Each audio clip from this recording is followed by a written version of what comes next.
Restoring a Bing Clockwork train, Part 8, putting it all back together and giving the engine a test run. And as I mention it, it occurs to me that putting the engine back together is more difficult than taking it apart. These small screws need to be removed, and the control levers need to be reassembled with the clockwork mechanism half in and half out of the body shell. This was a very fiddly job, and initially I assembled it wrong. I can't believe I assembled this wrong. After all this time I should know better than this. But of course it's not a steam engine, is it? These are 4 5BA bolts that I'm going to use to reattach the clockwork mechanism to the body. If you've been watching the series, you will realise how bad this engine was when I got it. It was diabolical. And before I started work on the engine, there was only one small bolt holding the clockwork mechanism into the body shell. Here's a shot of the cab controls. The one on the right is the start and stop button, and the lever in the centre is the speed range selector. The lever on the left is forward and reverse, and this is a bit loose. I need to retension the spring. I haven't quite got the hang of the centre speed range lever. This moves out of a horizontal slot down a vertical slot and relocates in another horizontal slot. Here are the connecting rods and the coupling rods. This is a small bottle of Loctite 243 thread locker. I'm using this to make sure that the pins that hold the connecting rods and the coupling rods to the crank pins don't come loose. On this engine, most of the fastenings do not have hexagon heads, and these pins are no exception. So here I'm using a pair of pliers, and I'm putting a lot of pressure on these pins to make sure that the pliers do not rotate and mark the heads of the pins. In this clip I'm fixing the connecting rod to the crosshead.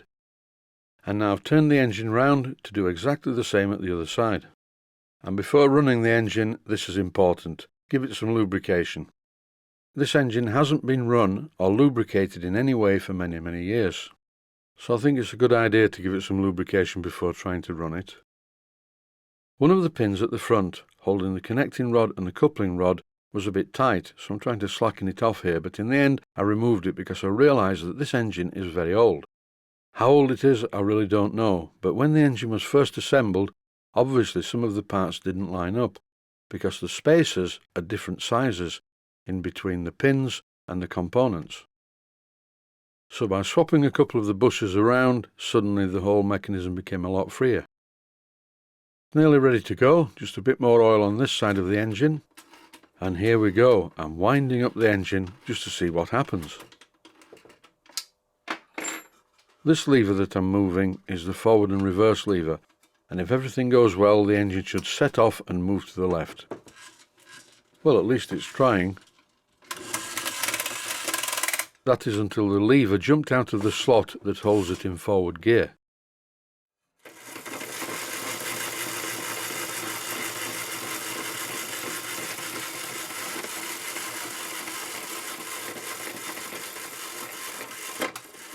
It ran okay when I held the lever in the correct position. Well, it did until one of the coupling rods dropped off. So I refitted it, and this time I remembered the Loctite. I've been playing around with my audio system on this video, so I'm sure someone will tell me if it's no good, because one man commented that the last soundtrack was quite noisy. I looked into the problem and it didn't show up very much on my iMac, but it did when I put headphones on. I had a quick look on the channel of the man who'd commented, and I must admit that his audio was far worse than mine, but he felt obliged to comment about mine, so I've done something about it. I'm now using a Neumann U87, and if you want to see what that is, type it into Google. It's a £2,000 microphone, and it's slightly better than the Sennheiser 416 that I was using.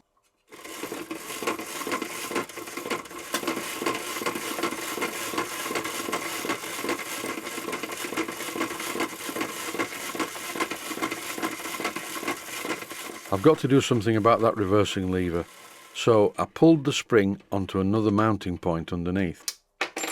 And now there's sufficient spring tension to hold the lever in place.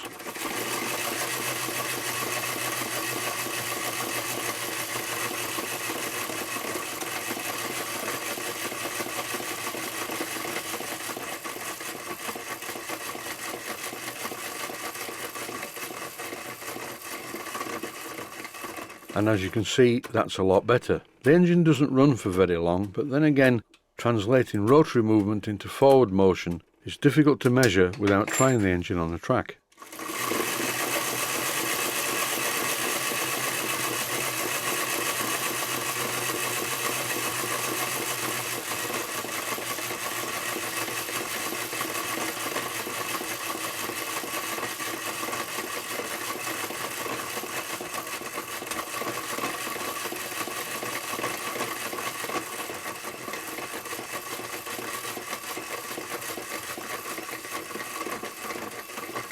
I'll see how it runs down the bench.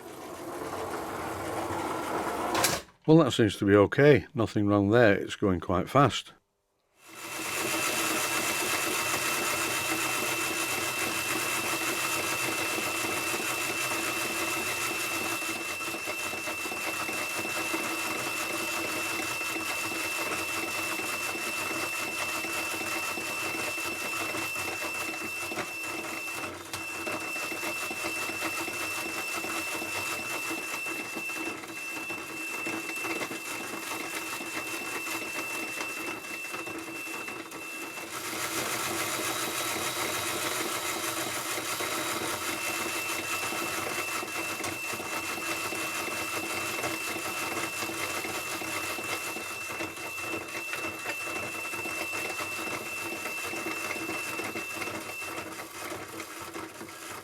It makes a bit of a curious whistling noise. I don't know what that is, but I'm not bothered really because it's never going to be run. Here's a shot of the engine as I first received it, and as you can see it was in a bit of a sorry state, looking very forlorn and unloved, with no sign of a chimney anywhere. But now, here it is after I've done some work on it, and although it still isn't perfect, and I don't want it to be perfect, I can make it a lot better than this if I want to, but then that would defeat the object of having such an old model. I've enjoyed this short series, and it's made a change from working on steam engines. Thanks for watching, and I hope you found it useful.